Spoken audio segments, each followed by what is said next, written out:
Bom, boa tarde, gente. Obrigada pela presença. Eu quero, em primeiro lugar, agradecer ao professor Anderson Oliveira da Silva, que aceitou o nosso convite prontamente para vir falar com a gente sobre um assunto que, né, que toca a gente, que interessa a todo mundo, tanto na vida cotidiana e para a gente também com interesse de pesquisa. Então, eu agradeço muito a sua presença aqui. Agradeço também o professor da informática, a gente é da comunicação, mas eu acho que é uma interface muito interessante que o laboratório promove, né, da graduação com graduação, da informática com a comunicação. Então, agradeço muito aí a presença, o Gustavo aí também da engenharia da computação. Eu acho que é interessante também essa, né, assim, a próprio assunto promove esse encontro. Eu acho que é um encontro muito frutífero, né? Eu acho que a gente tem muito para conversar hoje. O professor Anderson, deixa eu apresentar ele aqui brevemente.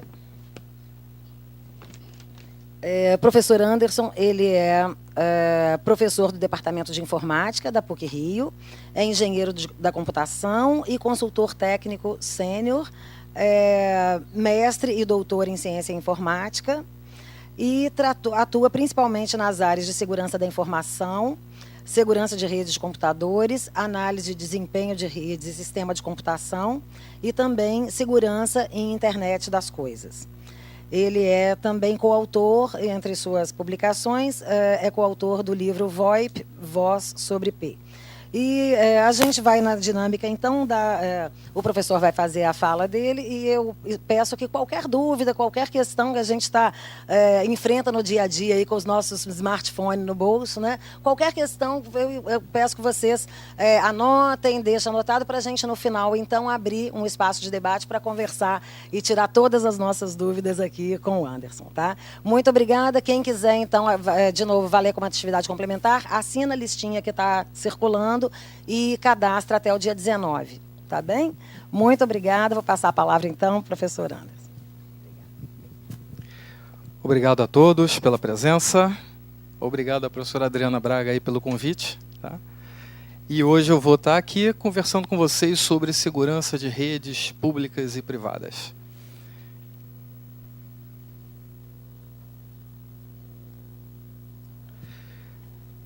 Para que a gente possa entender quais são as ameaças, tá, às redes públicas e privadas, é importante a gente entender basicamente como funciona a operação dessa rede. Então vamos lá. A gente tem a rede pública, que nós chamamos hoje aí de internet, e essa rede pública ela é considerada uma WAN, uma Wide Area Network, porque ela tem alcance global, tá certo? Então, por isso que ela é chamada de WAN. E nós temos, nas nossas casas, né, as Local Area Networks, que são as nossas redes internas. E essas Local Area Networks podem ser formadas por cabos ou podem ser wireless. Aí a gente tem as nossas WLANs, perfeito? Bom, por causa da convergência para o IP, o protocolo de comunicação que se utiliza hoje na rede pública é exatamente o mesmo que se utiliza aqui na rede interna, tá certo? E para você conseguir trafegar dados nessa rede, você precisa de um endereço IP. O endereço IP é o endereço que você vai precisar ter para enviar e receber o que a gente chama de pacotes da internet, perfeito? E esse endereço IP público é fornecido pelo seu provedor de acesso. Então ele tem responsabilidade em prover para você esse endereço IP e permitir que você utilize esse endereço para fazer qualquer tipo de comunicação na internet. Muito bem. Internamente na sua rede, para cada um dos seus dispositivos, você também vai precisar de um endereço IP. Mas esses endereços IP são endereços IPs de redes privadas. Eles podem ser utilizados para você trocar informação entre esses equipamentos. O equipamento ele vai produzir um pacote onde ele coloca sempre o endereço de origem e o endereço IP de destino. Porém, esses endereços de rede, né, IP privados, eles não podem ser utilizados para fazer comunicação com entidades externas da rede pública. Então, a gente vai precisar fazer algum tipo de tradução entre esses endereços internos IP e o endereço IP público que o seu provedor forneceu para você. tudo que você transmitir na internet, na rede pública, vai utilizar o endereço IP público que o seu provedor forneceu para você e que ele registrou, inclusive. Tá? Durante o uso desse endereço IP público, o provedor de acesso faz um registro que ficou dedicado para você, esse endereço IP, associado a você. Tá certo? Bom, então como é que vai funcionar a comunicação na internet, né? Eu estou falando de endereço IP e provavelmente aqui ninguém nunca mexeu com endereço IP. Você normalmente, como usuário, você utiliza nomes. Então vamos supor que você está aqui na sua estação e você está tentando acessar o www.facebook.com. Isso é um nome. Nome não é endereço e os pacotes só usam endereços. Então, claramente, alguém vai precisar traduzir para você esse nome no endereço. É aí que surge uma outra entidade que é chamada de servidor DNS. É o servidor do Domain Name System. É o servidor que consegue fazer essa tradução para você. Ele pega um nome e traduz para o endereço IP associado. No caso, a gente tem que traduzir para esse endereço IP aqui em azul, que no meu exemplo seria aí o endereço IP do Facebook. Perfeito? Então isso implica em que você faça uma solicitação de tradução. Então o primeiro passo quando você inicia uma comunicação é essa. Você vai fazer uma solicitação de comunicação ao servidor DNS pedindo para ele traduzir o endereço do site que você quer acessar. Numa primeira vez, nem esse servidor vai saber esse nome e ele vai ser obrigado a consultar a rede para descobrir esse endereço para você.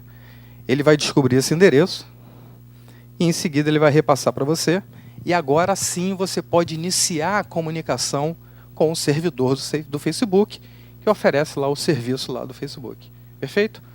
Muito bem, então agora você está preparando lá o seu post lá no Facebook. E você agora quer pegar esse post e quer transmitir, porque você quer colocar lá na sua página do Facebook. Perfeito? Em geral, essas informações são imagens, são textos muito grandes, que não cabem dentro de um pacote. O pacote é uma unidade muito pequena. Então não resta outra saída senão você quebrar essa informação em segmentos. E esses segmentos fazem parte de um segundo protocolo que está presente na internet, que é o protocolo TCP. Então nós quebramos em segmentos TCP e cada um desses segmentos agora vai ser encapsulado num pacote que você vai transmitir na internet. Então agora você vai produzir vários pacotes usando como endereço de origem seu endereço, como endereço de destino o endereço do servidor Facebook, e aqui um segmentozinho do post que você está fazendo. Você vai repetir essa operação para cada segmento e você vai encaminhar cada um desses pacotes para alguém que pode encaminhar o pacote para o Facebook. Então toda rede sempre tem uma outra entidade chamada Gateway. É o seu roteador. E o seu roteador interno, em geral, é o seu equipamento, que dá acesso à rede para você. Em geral, esse é o equipamento roteador da rede interna. Então é para ele que você vai encaminhar esses pacotes e ele vai ter que interagir com o seu provedor agora para passar adiante esses pacotes. E esses pacotes vão saltando entre roteadores até chegar no destino. Só que, como eu falei anteriormente, esse endereço IP aqui é um endereço IP da sua rede interna. Ele não vale na internet. Esse equipamento, então, é obrigado a fazer essa substituição. Ele substitui esse IP pelo IP que o provedor forneceu para você. Então, agora sim, você tem um pacote que pode transitar na internet. E é esse pacote que o seu modem aqui vai transmitir através do seu provedor para a rede. Ele vai passar adiante esse pacote. Enquanto isso, os outros pacotes vão chegando e vão sendo encaminhados. As traduções vão sendo feitas. Perfeito? E cada um desses pacotes agora entra na rede e começa a saltar entre esses roteadores que existem na rede. Esses roteadores vão consultando as suas tabelas de rotas para tentar identificar como entregar o seu pacote no destino. E esses pacotes vão trafegando. Eles vão saltando, como a gente costuma dizer, entre esses nós, até chegar no servidor do Facebook. Finalmente, o post chegou lá no servidor e ele foi colocado e agora todo mundo vai poder acessar o seu post que está lá na sua página no Facebook. Perfeito? Se você quiser fazer uma consulta se você estivesse solicitando para ver alguma coisa, iria acontecer exatamente a mesma coisa, só que no sentido contrário. Aquilo que você está consultando, aquela informação seria quebrada em pedaços, colocada em pacotes, e esses pacotes seriam direcionados para o seu modem, do seu modem para o seu equipamento, do seu equipamento para a sua estação. Perfeito? Então esse é o processo básico de comunicação que nós temos aí na internet. Perfeito? Em 2014, o Brasil deu um passo importante, foi pioneiro aí no Marco Civil da Internet. E esse Marco Civil ele tem basicamente 3 pilares: o da neutralidade, o da privacidade e o da liberdade de expressão. O pilar da neutralidade, ele obriga que o seu provedor não faça distinção entre o seu tráfego. Não importa se você está acessando uma página do Facebook ou você está vendo um vídeo no YouTube, ele não pode fazer nenhum tipo de priorização de tráfego. Ele tem que tratar tudo de forma igual. Perfeito? Bom, do ponto de vista da privacidade, as informações que são mantidas, e elas são mantidas nos provedores por causa da lei, a lei obriga que o provedor de acesso guarde por 1 ano o registro daquele endereço IP público que foi fornecido para você. Então ele tem lá registrado quando ele te entregou e quando você deixou de usar. Assim como os servidores de aplicação, como o Facebook, precisam guardar durante 6 meses toda a atividade que você fez lá no serviço lá do Facebook. Porém, isso não pode ser divulgado para ninguém. É a questão da privacidade. Só se houver, obviamente, uma ordem judicial. Se a Polícia Federal estiver em busca de alguma coisa e o endereço IP que você utilizou for suspeito por alguma razão, eles poderão chegar no seu provedor para ter uma prova de que estava alocado para o seu equipamento aquele endereço IP. Perfeito? Muito bem. E a liberdade de expressão, né? Ou seja, você tem liberdade para você publicar o que quiser na internet. Porém, liberdade de expressão geralmente tem que vir junto com responsabilidade. E o Marco Civil hoje prevê que a responsabilidade do conteúdo é do usuário. Então, eles deixaram isso muito bem claro. Não é mais do provedor de acesso. Perfeito? Então, hoje, as penalidades recaem sobre o dono do conteúdo. Tudo bem? Ok. Bom, então, entendendo agora como funciona, né, a internet, a gente pode imaginar quais são agora os possíveis riscos a esse processo de comunicação. Então é muito importante entender, né, um ponto-chave é isso, que ninguém está ligado diretamente com nada. Né? Você, no máximo, está ligado diretamente com o seu provedor. Perfeito? Então, a sua informação ela trafega pela rede e ela percorre um longo caminho até o destino. Como a rede é muito rápida, você às vezes tem até a impressão de que você está ligado diretamente com alguma coisa. Tá certo? Mas não é isso que acontece. Então, a gente pode imaginar vários riscos à segurança de redes.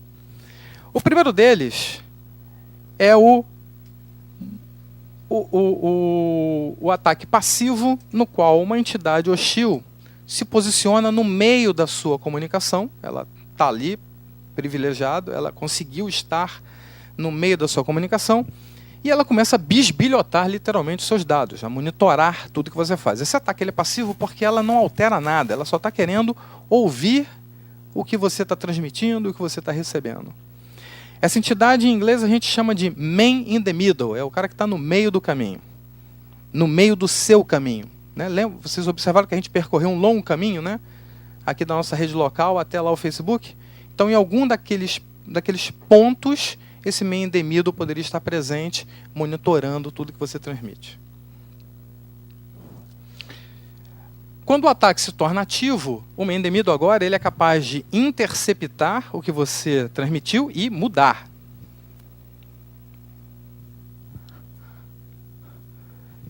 No ataque ativo que a gente chama de repetição, ele pode coletar o que você transmitiu e pode, no futuro, retransmitir em seu nome.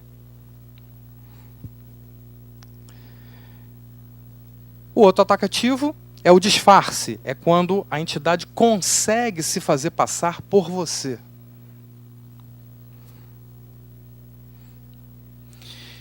E o outro ataque ativo muito comum é o que a gente chama de negação de serviço. É quando essa entidade hostil ela consegue sobrecarregar o serviço que você quer usar, ao ponto desse serviço não conseguir mais atender você. Então, em geral, são ataques que nós chamamos de inundação, né? Essa entidade ela tem capacidade de inundar esse servidor e você, que é um usuário legítimo, não consegue mais usar, ou se você usar, você vai experimentar aquele site lento, né? Tudo que você clica demora a aparecer. Esse site pode estar sobrecarregado. A negação de serviço ela pode ser uma inundação direta. Isso significa que a entidade hostil ela tem poder de trânsito de dados, né? A quantidade, a banda que a gente consiga, né? Aqui a gente costuma dizer, né? A banda é super larga aqui, então ele tem uma capacidade de transmissão muito maior do que esse alvo. Então ele próprio consegue inundar o alvo. Mas o mais comum é você criar o que a gente chama de uma armada.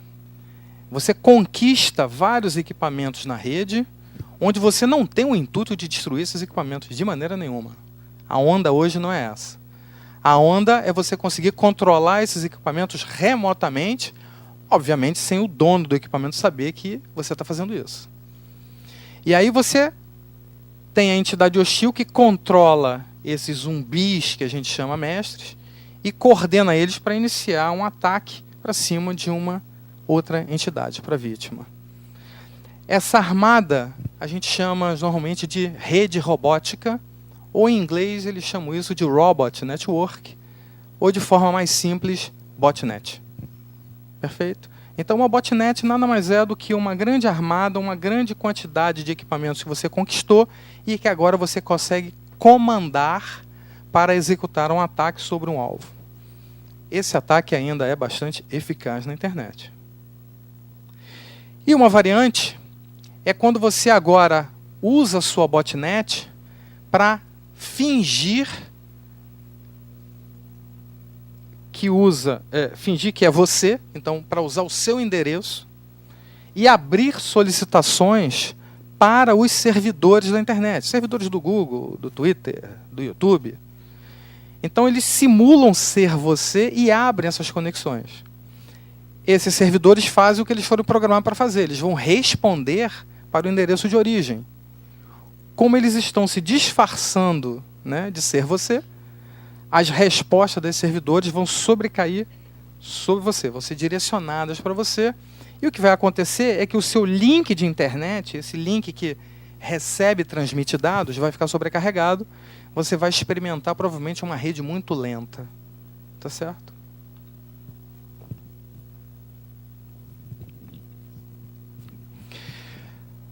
Bom, então como que a gente pode fazer isso? Como que a gente pode operar, por exemplo, como um man in the middle? É tão difícil fazer isso? Então vamos ver se é ou não é tão difícil fazer isso. Então vou falar de algumas técnicas. Primeiro eu vou falar de uma técnica onde o man in the middle procura comprometer o que a gente chama de DHCP. O DHCP é um serviço que existe em qualquer rede local que visa a fornecer para a sua estação o endereço que ela vai usar na rede interna.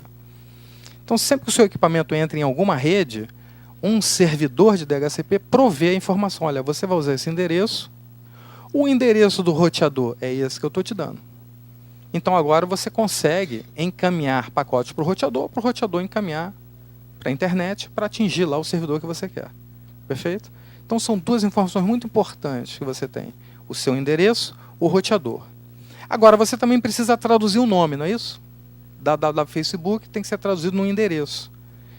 Então, geralmente o servidor DHCP também fornece para você o endereço do servidor DNS, aquele servidor tradutor, que traduz o nome no endereço que você quer. Então, em geral, são três informações que você recebe do servidor DHCP. O seu endereço, o endereço do roteador e o endereço do servidor DNS, da rede. Perfeito? Como funciona? Eu tenho aqui uma rede Wi-Fi, onde esse equipamento está entrando na célula da rede Wi-Fi. Nesse momento, ele está se associando à rede. E depois de se associar à rede, ele manda a mensagem DHCP request. Ele está solicitando, então, ó, eu preciso de um endereço para entrar aqui na rede. O que normalmente acontece é que, como ele não conhece o endereço do servidor DHCP, ele manda uma mensagem especial que a gente chama de broadcast. é uma mensagem de difusão, é uma mensagem que vai para todo mundo. É como se ele dissesse, pessoal, eu preciso de um endereço. Quem responde é o servidor de DHCP. Todas as outras estações vão ignorar esse pedido. E só o servidor é que vai fornecer, então, o endereço IP, o endereço do roteador e o endereço do servidor DNS para você. Você recebe essa informação e você confirma, você aceita aqui, você dá esse DHCP ACK e você aceita isso e passa a utilizar. Agora você pode começar a transmitir na rede, agora que você tem um endereço. Perfeito? Esse é o funcionamento normal do servidor DHCP. Vamos ver então o que uma entidade hostil pode fazer para tentar enganar você.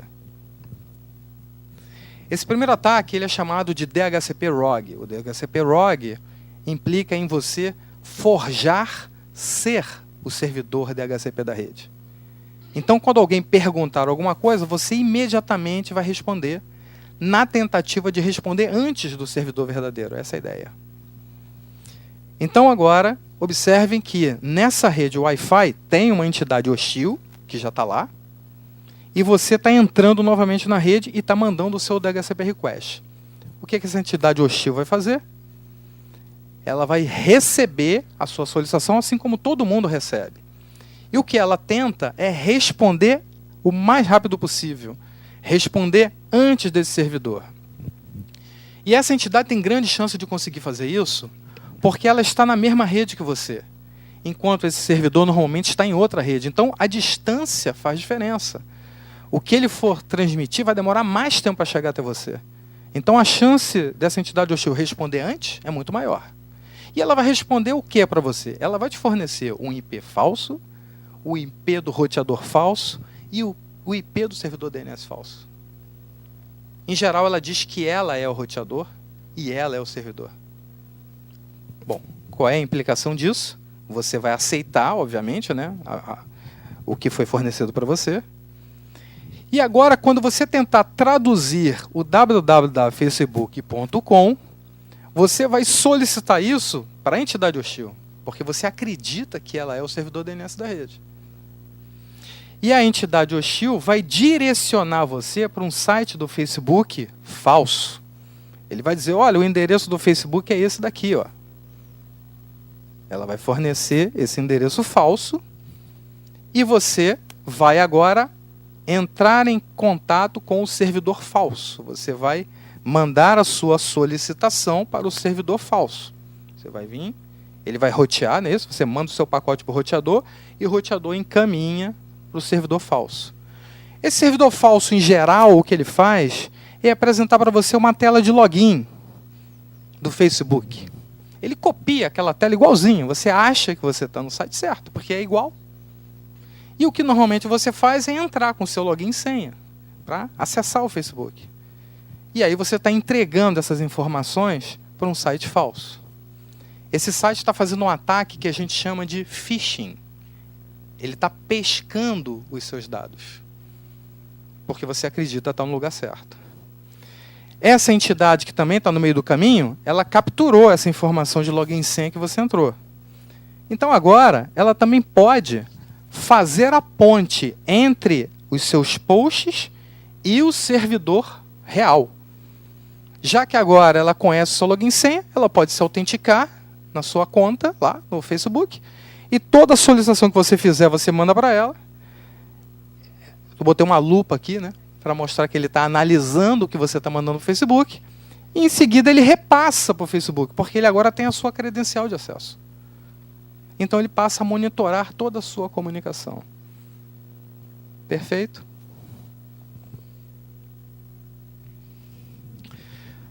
Um outro tipo de ataque feito pelo Man in the Middle é quando ele tenta agora comprometer a sua rede Wi-Fi. Ele vai criar o que a gente chama de um Rogue Access Point. O Access Point é o equipamento da rede Wi-Fi que provê o serviço da Wi-Fi. O que ele agora vai tentar é fingir ser o equipamento da rede Wi-Fi que você quer usar. Então agora, a entidade hostil, ela está nessa rede WLAN, mas ela também está com uma outra interface de rede oferecendo a rede WLAN para você. Observa que o identificador da rede é o mesmo. É isso que ele está fazendo. Ele está divulgando no ar que ele é a rede WLAN. É como se você tivesse alguém divulgando aqui, olha, eu sou a Wi-Fi PUC. Você está acostumado a escolher a Wi-Fi PUC e entrar no Wi-Fi PUC. Como ele, em geral, está próximo de você, o sinal dele é muito mais forte do que o seu sinal para o verdadeiro Access Point. E essa é basicamente a tomada de decisão que os equipamentos fazem. Eles sempre procuram o sinal mais forte. Perfeito? Então, se você convencer que você é a rede WLAN correta, esse equipamento então vai se associar à entidade hostil. Então a entidade hostil é que agora vai prover o serviço Wi-Fi para você. Ele vai funcionar como se fosse um equipamento como esse. E aí ele vai rotear todo o tráfego. Então, mais uma vez, ele consegue se posicionar entre você e o destino, tendo chance, tempo, para monitorar tudo que você transmite. Perfeito?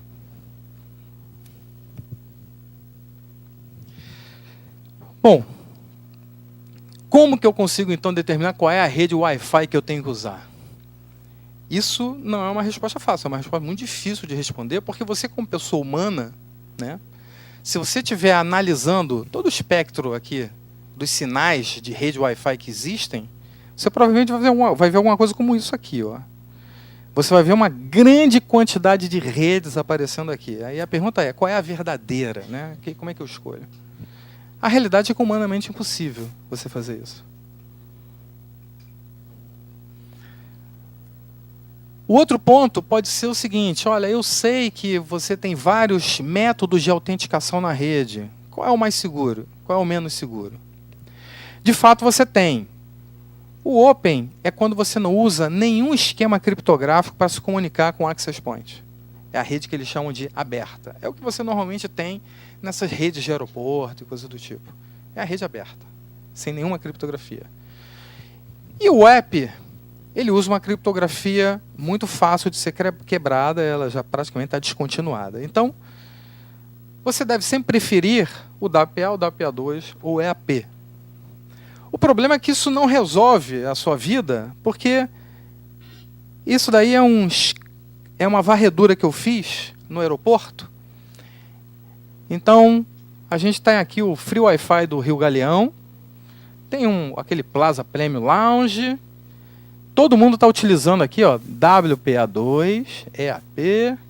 Agora observe que tem aí um tal de um olhudo, que também estava presente lá na rede, usando WPA2, que seria um esquema criptográfico seguro.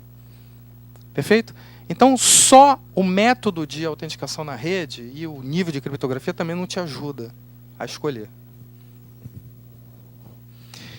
Pior ainda, se você expandir essa Free Wi-Fi do Rio Galeão, você vai verificar que existem vários equipamentos, aqui você tem o endereço de cada um dos equipamentos, cada um dos access points que está cobrindo a área do Galeão e oferecendo a rede Wi-Fi como sendo a Free Wi-Fi do Galeão.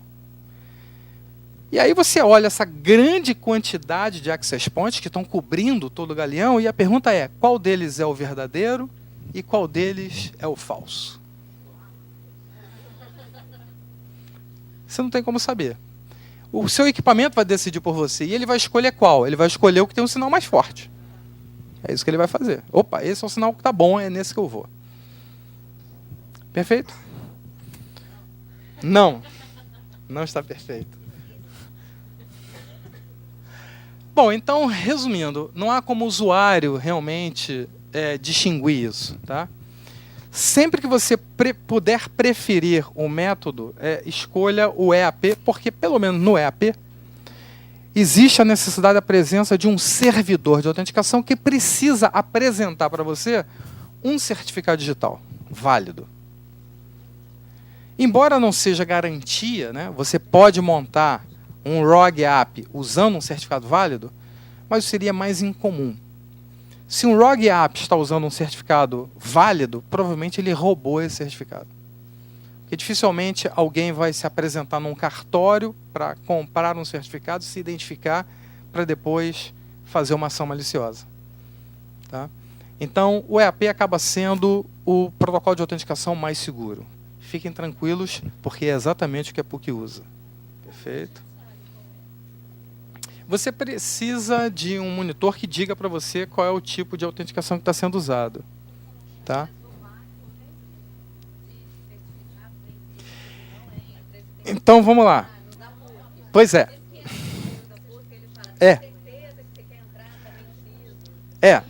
Tem uma razão para isso. Bom, como eu falei, você precisa comprar certificado digital. E comprar certificado digital virou um grande negócio, a venda. Então, assim, a política eu posso gerar os meus próprios certificados digitais para oferecer os meus serviços. E se você usa o meu serviço, você aceita o meu certificado digital mesmo sem ele ser legítimo. Essa é a ideia. Mas isso, sim, torna aí arriscada a operação, porque qualquer um pode também criar um certificado falso, usando o nome da PUC. Então, a verdade é que sim, o ideal é que você tivesse um certificado válido emitido por um cartório, e aí o seu celular, o seu equipamento móvel, ele não iria reclamar como ele está reclamando hoje. Não, é qualquer dispositivo, quando você entra na rede, né, ele tenta validar o certificado, e aí ele dá essa reclamada básica, tá certo? Mas no departamento de informática a gente também preza pela economia, então os nossos certificados são emitidos pela nossa autoridade certificadora. Então o que você pode fazer é tentar distribuir o certificado master, digamos assim, da sua autoridade para todo mundo, e aí com esse certificado você consegue então validar o certificado do servidor, e aí essa mensagem para de aparecer. Tá? Muito bem. Bom, resumindo é o seguinte. Só o próprio provedor de serviço é capaz de detectar os ROG apps. Ele precisa investir em equipamentos que, além de prover o serviço Wi-Fi para o usuário, tem uma antena a mais, só para ficar fazendo varredura e tentando identificar se na proximidade existe algum endereço de equipamento não válido. E se esse equipamento não válido for detectado, o administrador da rede vai receber um alerta e, entre outras coisas, ele pode até contra-atacar esse equipamento. E esse contra-ataque geralmente é feito com ruído. Você identifica qual é o canal que o equipamento está usando, está aqui o canal. Então, se esse fosse o ROG app, eu identificaria esse canal e aí eu colocaria a minha antena sintonizada nesse canal e ia começar a gerar ruído ali. Gerando ruído, você não consegue nem transmitir nem receber. Então eu consigo então impedir que o seu equipamento entre nesse app. Porque quando ele tentar se comunicar com ele, mesmo ele estando com um sinal forte, vai ter muito ruído na linha. Então o seu dispositivo vai desistir. E aí ele vai tentar um outro equipamento. Perfeito? Então, só quem consegue efetivamente fazer isso é o próprio provedor do serviço. O que acontece é que quando você tem serviços gratuitos, na maior parte das vezes, você tem equipamentos que são mais baratos. O cara está oferecendo uma coisa, você está no restaurante, ele não vai comprar um equipamento desse, nem vai ter uma equipe técnica que vai ficar lá monitorando, né, se tem um ROG app. Ele não está nem aí para isso. Ele vai botar um equipamento simples. E aí ele vai propagar lá o nome da rede dele, e se eu chegar com o meu laptop lá e começar a propagar o mesmo nome de rede, todo mundo que estiver perto do meu equipamento vai preferir o meu equipamento. E eu vou conseguir induzir, né, ou abduzir, como é que diz, né, o equipamento dos outros para entrar na minha rede. Essa que é a ideia, certo? Bom, então, o que podemos fazer?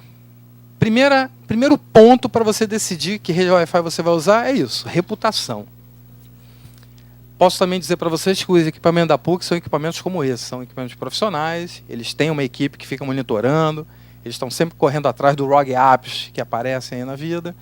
Então, apesar da gente ter uma Wi-Fi grátis, digamos assim, na PUC, né, reservada aí para os professores e alunos, ela é segura. Tá? Então, esse tipo de ataque do ROG app dificilmente acontece aqui na PUC, porque eles têm esse pessoal técnico e equipamento para tomar as devidas providências. Perfeito? Bom, e segundo é a preferência. Se você tiver rede com EAP, que no caso também é a escolha da PUC, né?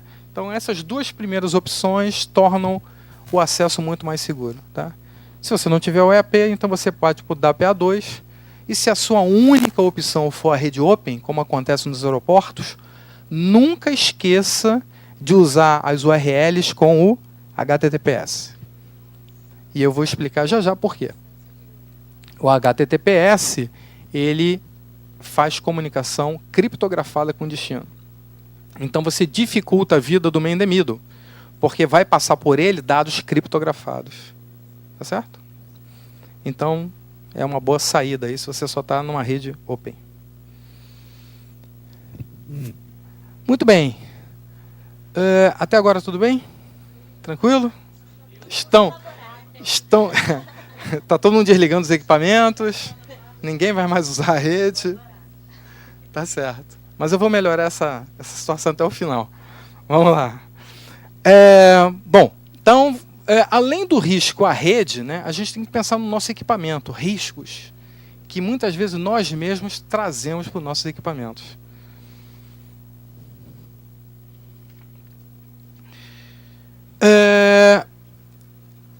Por que o criminoso se interessa pelo seu equipamento? Hoje, o seu equipamento móvel, até o seu próprio celular. Ponto 1, ele está interessado em vigiar você. Então você tem várias atividades que você executa hoje, você faz pelo celular. Ele consegue localizar você, se ele tiver acesso ao GPS, à sua rede 3G. Ele consegue habilitar o seu microfone e a sua câmera remotamente. Perfeito? Ele está interessado em todo relacionamento que você tem com outros indivíduos, então ele quer acessar a sua lista de contatos para saber com quem você interage. E ele também, quando interessado, ele quer roubar informações. Você tem fotos, vídeos, áudios, documentos. Quando você baixa, né, no seu aplicativo de correio, né, no celular, um documento, ele está no disco interno. Perfeito? Histórico de navegação, ele está interessado em saber que lojas você frequenta, o que você compra. Tá certo? Outros interesses que atraem os criminosos. Capacidade de processamento. Hoje esses equipamentos são verdadeiros PCs, muito melhores, eu diria, do que aqueles Pentiums. Lembra lá dos Pentiums que você tinha? Você tem coisa muito melhor na mão hoje, com muito mais capacidade de processamento. Então, se você processa, você pode executar código malicioso. Você, claro, quer executar um código não malicioso, mas talvez você esteja executando um código malicioso sem saber. Né? É a situação quando você tem um cavalo de Troia. A ideia do cavalo de Troia é que você recebeu um presente grego. Você recebeu o software que você queria e você está muito feliz. Mas junto com ele veio um código malicioso, um presente grego. Capacidade de armazenamento. Eu tenho muito espaço aí para eu gravar o que eu quiser. Então eu posso, sei lá, furtar arquivos de vídeo e áudio, quebrar ele em pedaços e botar cada pedacinho num dos equipamentos que eu agora tenho acesso. Eu tenho capacidade de transmissão, eu posso usar os equipamentos para fazer ataque, para controlar eles e iniciar ataque para certos alvos. E eu tenho acesso à internet, ou seja, posso atacar servidores da internet, inclusive. Perfeito? Então, assim, existe todo o interesse aí para os criminosos.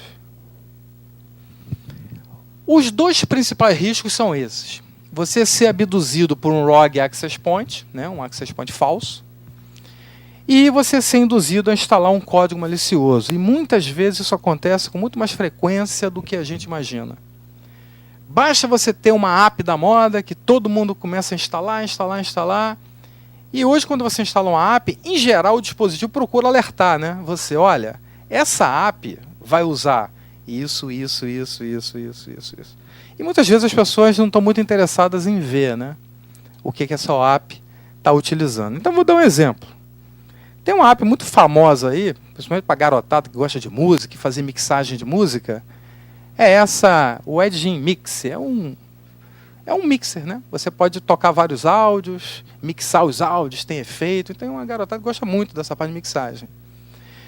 Quando você tenta instalar, ele já avisa você, ó, você está liberando esse cara a fazer compras com o seu app, histórico do dispositivo, a sua identidade, sua localização, o seu disco, as informações da sua Wi-Fi, informações sobre o Bluetooth e outras. Quando você pega histórico do dispositivo e APIs, observe que você está dizendo o seguinte, ó, permite que o AP veja um ou mais dos seguintes dados. Informações sobre a sua atividade no dispositivo, quais APIs são executadas, o histórico de navegação. É isso que você está liberando de informação para esse aplicativo, só para fazer mixagem. Agora, se você tiver paciência e for até o final e clicar no Outros, observe que esse aplicativo permite o compartilhamento da tela do seu dispositivo com outro dispositivo. Então alguém pode capturar a tela do seu dispositivo, basta estar na mesma rede que você. Perfeito? A pergunta é, por que uma ferramenta de mixagem de música precisa de tanto acesso e tanta informação sua? Eu não sou autor dessa ferramenta, desse aplicativo, mas ele não é o único, ele é free, obviamente, claro, né? Todo mundo que está atrás de um programa de mixagem não vai querer pagar, né? Ele quer o free. E o free, às vezes, pode ter um preço muito alto. Então a gente tem que ter atenção, porque só com a nossa autorização, tem um aceitar enorme aqui, né? É que esse aplicativo vai ser instalado no nosso equipamento. Perfeito? E o que essas aplicações procuram fazer? Procuram engajar você numa botnet. Você passa a ser uma dessas maquininhas controladas aqui. O cara não vai destruir o seu equipamento.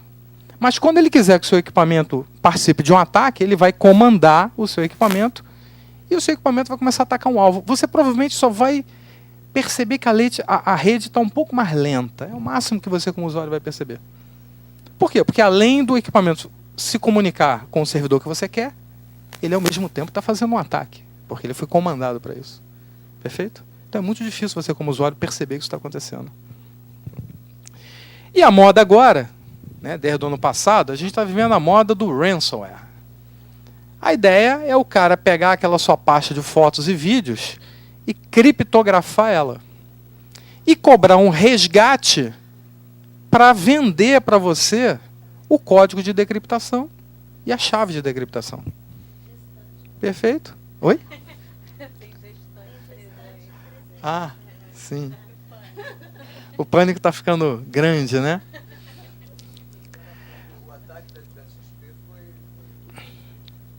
Não, tem vários ataques já aconteceram. Alguns são mais documentados que outros, mas muita empresa foi aí infectada pelo ransomware. O WannaCry, né? Ele pegou muita gente. O mais corrente agora é o Cerber. Então, se você tiver uma tela de fundo escrito Cerber, se preocupe. Ele bota uma tela de fundo lá dizendo criptografei tudo, e aí te dá um link para você pagar em criptomoeda para você receber o programa de decriptação e a chave, para poder você recuperar suas informações. Resumindo, não esqueça de uma palavra mágica: backup. É o que vai salvar você. Ah, não. Se o seu equipamento que está infectado com WannaCry ou Cerber tiver acesso à nuvem, ele criptografa seus dados que estão na nuvem também. Não, você pode pagar pela nuvem para ter os seus dados, mas se o equipamento que está com código malicioso, ele criptografa todas as pastas que ele enxerga, né? Não, a nuvem é segura, mas é que você instalou no seu computador um programa para criptografar dados. Como é que a nuvem vai saber que você quer ou não fazer isso, né? Talvez você tenha comprado um programa que criptografa para criptografar os dados que estão na nuvem. Porque você não quer que ninguém mexa nos seus dados. Então você fez isso propositalmente. Como é que eu vou saber se isso é ou não proposital? Não tem como saber. Perfeito? Muito bem, mas vamos lá. Então, vamos começar agora a olhar a linha de defesa, né? Eu estou falando de ataque, estou deixando todo mundo em pânico. Tira só uma dúvida. Tiro, claro. Quando, na verdade, é bloqueado o acesso ao dispositivo. Por exemplo, no Japão, agora, nesse ano, parece que esse tipo de ataque em janeiro atingiu, se não me engano, em torno de 100 aparelhos de smartphone, Smart TV. Atacou a Smart TV e impediu o acesso às TVs, né? Então você deixou a polícia do Japão, né, recentemente louca. É só para entender, é o mesmo tipo de golpe, que é esse sequestro, né, e com essa extorsão com pedido de resgate. E esse resgate vindo em criptomoeda fica mais difícil ainda, obviamente, de rastrear. É o mesmo tipo de golpe ou é uma variação desse golpe? Não necessariamente é o mesmo, né? Não é certamente, não é nem um server, nem um Você está vendo a final da Copa do Mundo, Brasil na final da Copa do Mundo, e do cara lá, ó, agora bloqueei você só com... Pode ser a mesma vulnerabilidade, né, explorada de uma outra maneira por um outro tipo de código malicioso. Pode ser até uma variante. Pode não ser nada disso, pode ser um outro ataque que só está basicamente impedindo que você veja a TV. Né? Então o cara, como hoje a gente está vivendo a época das Smart TVs, as TVs estão ligadas na internet, e se houver alguma vulnerabilidade no software dessa TV, ela pode vir a ser atacada. Ela não necessariamente está sendo atacada de fora da rede, mas você tem um equipamento seu que está infectado e você entrou na mesma rede da TV. E aí ele observa que a sua TV está ali, ela é da marca tal, e ele sabe que ela tem a vulnerabilidade tal. E aí ele usa o seu próprio equipamento, seu laptop, que está infectado e você não sabe, para então danificar a sua TV. Fazer alguma coisa lá que possa, por exemplo, impedir que você veja a imagem dela, pode também te cobrar algum resgate, enfim. Então, se cobrou resgate, a ideia é a mesma, né? Ou seja, a ideia é essa, é prejudicar você e tentar induzir você à extorsão. Que, como eles têm mostrado, não funciona. Você paga e não recebe nada. Né? Porque eles começam também a fazer um monitoramento, né, na própria blockchain para começar a saber quem vai converter aquelas moedas em dinheiro. Então, muitas dessas coisas acontecem, mas as pessoas que fazem não ganham esse dinheiro. Né? A coisa acontece, fica registrado que é uma possibilidade, todo mundo se assusta e é um ataque real, mas você não tem registro do pessoal, por exemplo, do WannaCry. Eles estão monitorando qual é a chave, né, que está recebendo o pagamento, né, e ninguém usou aquilo para nada, entendeu? Certo? Muito bem. Na realidade, o WannaCry ele pedia resgate em Bitcoin, e tem muita gente que diz que na realidade isso foi criado só para criar uma má propaganda para o Bitcoin, que estava crescendo muito, ainda tem isso. Então, tem vários aspectos aí que muitas vezes não tem nem nada a ver com você em si, é mais tem uma outra intenção por trás, tá certo? Mas vamos falar um pouco de defesa. Eu vou falar de defesa corporativa, tá? Até para vocês ficarem um pouco mais tranquilos com relação até à própria rede da PUC. Né? Tudo isso que eu vou falar aqui, a rede da PUC tem. Então, vamos por partes. Mas a defesa mais utilizada é a defesa em profundidade, e nessa técnica de defesa, a gente tem basicamente 3 fatores importantes e principais. O perímetro de segurança. Você vai criar uma borda reforçada na rede com componentes que vão procurar separar o joio do trigo, digamos assim. Eu vou ter que criar uma política de rede interna, regras para os meus usuários, né, enfim, se comportarem. E vou ter que convencer os meus usuários a agirem de uma forma mais, digamos assim, responsável mesmo no uso da rede, quando decidir instalar um software, tá certo? Porque, por mais que você possa fazer investimentos em equipamentos de proteção, a ponta, o usuário, vai ser sempre o elo mais fraco dessa cadeia. Porque você não tem, efetivamente, como controlar o usuário 100% do tempo. Então, é um trabalho de conscientização. Tá certo? É quase um trabalho que a gente está fazendo aqui agora. Um trabalho de conscientização. Você tem que ter mais cuidado. Mas vamos lá, rapidamente. O perímetro ele tem vários componentes. Eu vou falar brevemente como isso funciona, só para a gente ter uma ideia. Então, a gente tem a nossa rede interna, separada da rede externa, e o componente que está mais lá na borda é um roteador que tem um filtro de pacote. Por que o nome é filtro de pacote? Porque a gente vai analisar cada um dos pacotes que entra e sai, e, como eu falei, tentar separar o joio do trigo, tá certo? Tentar identificar o que é malicioso e o que não é nessa história. Depois que passa o filtro de pacote, a gente tem uma outra entidade aqui chamada firewall. O firewall leva esse nome, historicamente, porque o cara que atribuiu esse nome, ele começou a perceber que a internet virou um inferno. E aí ele entendeu que a barreira de proteção deveria levar o nome de firewall, né, para você se defender do inferno, basicamente. Então, Depois do roteador de borda com filtro, você ainda tem esse firewall que vai procurar monitorar as suas sessões de comunicação. Ele está interessado em saber, por exemplo, se essa resposta ela é legítima. Será que alguém pediu alguma coisa e realmente isso é uma resposta ou isso é uma resposta falsa?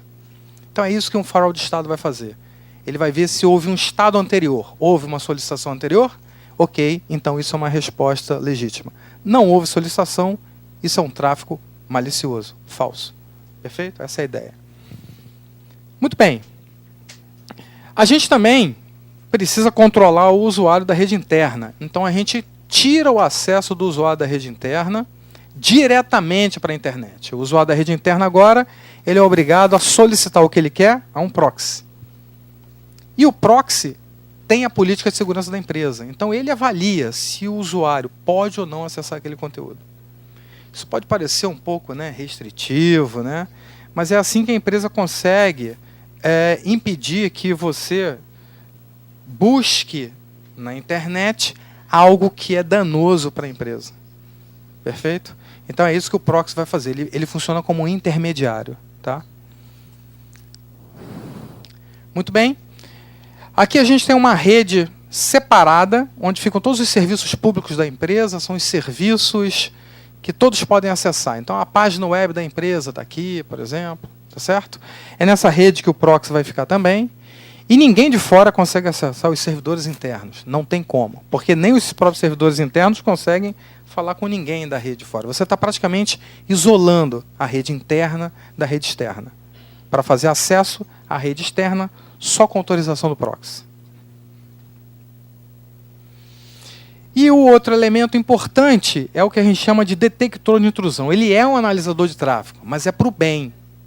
Ele é um analisador de tráfego que procura verificar se um fluxo de pacotes é malicioso, se ele reconhecidamente é um ataque. E se ele for um ataque, o que o detector de intrusão faz é impedir a passagem do ataque. Ele bloqueia ali o ataque. Então o ataque não chega nos servidores, não chega na rede interna. Agora você tem detectores de intrusão também na rede interna, por quê? Porque o ataque pode vir de dentro. Você pode ter uma máquina comprometida com um software malicioso que agora está tentando iniciar um ataque para os servidores da empresa, ou para os servidores públicos, ou até para a própria internet. Então você precisa também desse detector de intrusão aqui. Tá certo? Com todos esses elementos, você melhora significativamente a segurança aí da empresa. Tá? Existe ainda um outro conceito que eles chamam de zona desmilitarizada, que veio lá da Coreia, né? Aquela separação que existe entre a Coreia do Norte e a Coreia do Sul. Você tem uma linha de defesa da Coreia do Sul, uma linha de defesa da Coreia do Norte, e tem um vão aí de alguns quilômetros entre elas. Eles chamam isso de zona desmilitarizada. E esse é o nome que essa região leva. O que em geral você coloca aqui? Geralmente rede Wi-Fi. A rede Wi-Fi da empresa ficam aqui, ou seja, você não está diretamente na rede interna, nem você está diretamente na rede externa. Tá certo? Você está nesse limbo aí que se cria essa zona desmilitarizada. Perfeito? Esse é um termo que eles usam. Bom, só que você criou tanta proteção, e o que acontece se você tiver uma filial e uma matriz? Olha, se uma matriz quer se comunicar com a filial e vice-versa, você vai ter que atravessar esse perímetro. Afinal, esse cara quer falar com esse. Ou esse cara quer usar esse servidor. E você não vai poder impedir isso. Então você precisa atravessar o perímetro com segurança. Em geral, você faz isso usando o que a gente chama de VPN. A VPN nada mais é do que um enlace seguro. E um enlace seguro é um enlace que te garante controle de integridade, autenticidade e sigilo. Controle de integridade, ele impede a adulteração da informação.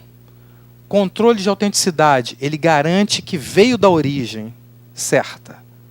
E controle de sigilo ou confidencialidade, tudo que é trafegado aqui está criptografado. Então, quando chega aqui, a matriz consegue ter certeza que veio da filial. E aí, só por isso, ela vai deixar, então, seguir adiante. Perfeito? Isso vale para uma matriz filial e vale também para um funcionário que está fora da empresa e precisa acessar os serviços internos. Ele também vai utilizar um enlace seguro, uma VPN. Perfeito?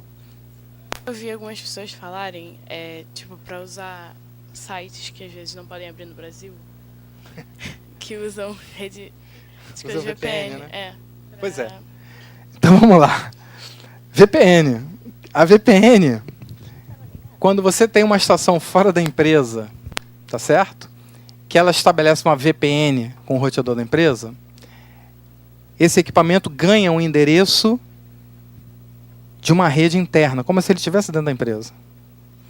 Então, quando você usa um serviço de VPN nos Estados Unidos, você ganha um endereço IP da rede dos Estados Unidos. E tem vários provedores que fazem distinção. Se o endereço é do Brasil, não pode ver o filme. Mas se o endereço é americano, pode ver o filme. Então, o que as pessoas fazem? As pessoas contratam serviço de VPN nos Estados Unidos para se conectar e ganhar um endereço IP americano. E aí, quando você ganha esse IP americano, você começa a transmitir usando esse endereço IP americano. E aí, quando você vai se conectar num serviço lá nos Estados Unidos, ele acha que você está nos Estados Unidos e aí você consegue, então, utilizar um serviço que não pode ser visto por usuários do Brasil, digamos assim. Hã? Note o seguinte, esse cara está no meio da sua conversa, né? Todo o tráfego que você for mandar para os Estados Unidos vai passar por ele. E o tráfego é criptografado de você até ele. Quando chega nele, o tráfego sai decriptado. Resumindo, ele pode monitorar o seu tráfego. E você está facilitando a vida dele porque você até contratou o serviço de passar por ele, né? Então, você tem que saber se o provedor desse serviço é seguro. Perfeito? Quase terminando. Na rede interna, o importante é criar uma política de segurança e deixar claro o que pode e o que não pode ser feito. Algumas ações importantes é você ter antivírus, soluções de antivírus instalado, né? Antivírus é anticódigo malicioso. Instalação de firewall nas próprias estações para também monitorar o tráfego. É bom fazer a gerência de configuração dos equipamentos. E é fundamental você ter uma auditoria que garanta que tudo isso está sendo feito, né? Porque não adianta só botar no papel a polícia de segurança. Mas, como eu falei anteriormente, nada disso serve para nada se você não fizer um trabalho de conscientização. O usuário, em geral, sofre o que a gente chama de ataque de engenharia social, né? Ganhou até um nome bonito. Engenharia social nada mais é do que a boa lábia. É alguém que liga para você e convence você a dar dados pessoais, CPF, nome, essas coisas, endereço. Ou é alguém que manda um e-mail para você e convence você a fornecer as suas credenciais de acesso. Perfeito? Então, esse trabalho de engenharia social acontece muito na internet e muitos usuários acabam caindo nesses golpes. Ok. Para a gente construir um enlace seguro, a gente precisa ter controle de integridade, autenticidade e sigilo. E como é que a gente vai fazer isso? Bom, a integridade, a autenticidade e sigilo são 3 dos pilares importantes quando a gente fala de segurança da informação. O 4º pilar é o controle de acesso e o 5º pilar é a disponibilidade da informação. Mas eu vou focar aqui na integridade, na autenticidade e no sigilo. Como que a gente consegue garantir integridade, autenticidade e sigilo? A resposta rápida, curta e grossa é isso, usando criptografia. É você transformando um texto que a gente diz que está em modo claro, que todo mundo consegue ler, a gente torna ele um código secreto, um criptograma que ninguém consegue enxergar. Quem recebe essa informação, ou quem tem direito de acesso a essa informação, consegue transformar o texto cifrado em texto claro novamente, fazendo a decriptação. Esse processo não é um mero processo de embaralhar, não. Esse processo usa, em geral, alguma função matemática que se baseia num valor secreto chamado chave. E só quem tem a chave consegue decriptar uma informação. Quem não tiver a chave e tentar decriptar vai ter um esforço muito grande e não necessariamente vai conseguir. A ideia é que você tenha algoritmos criptográficos ou esquemas criptográficos que sejam muito difíceis de serem quebrados por força bruta. Ou seja, tentativa e erro. Eu tenho uma informação criptografada, eu não sei qual é a chave, eu fico chutando chave. A ideia é que eu fico chutando chave uma eternidade. De modo até que se eu conseguir quebrar aquilo, né, quebrar a cifra, vai ter passado tanto tempo que não vai fazer o menor sentido. Tá certo? Tem empresas, falando nisso, consórcios, empresas que são especializadas, né, contra esses ataques, esse sequestro de dados, em fornecer chaves para que o usuário possa resgatar esses dados, essas informações sequestradas. Esse é um caminho também. Só que é um serviço que provavelmente vai ser caro, porque você requer muito poder de processamento para você conseguir quebrar a chave por força bruta. Não é impossível você quebrar uma cifra, mas é muito difícil. Requer muito poder de processamento. Tá? Mas vamos lá, então o que a gente pode fazer? Então a gente basicamente tem dois tipos de algoritmos criptográficos. A gente tem a criptografia simétrica e assimétrica. A criptografia assimétrica é mais simples. É aquela em que você pega uma informação, criptografa com a chave, transmite ela e quem recebe precisa ter a mesma chave para conseguir decriptar. Então, nesse processo, você usa a mesma chave para criptografar e para decriptar. Você precisa compartilhar essa chave. Essa é a criptografia simétrica. E, na criptografia assimétrica, a gente trabalha com um par de chaves. A gente tem uma chave chamada pública e uma chave chamada privada. E agora você criptografa a informação com a chave pública e só quem tem a chave privada par da chave pública é que consegue, então, fazer a decriptação. Agora, o contrário também é verdadeiro. Quem tem a chave privada pode criptografar uma informação e quem tiver a sua chave pública consegue decriptar a informação.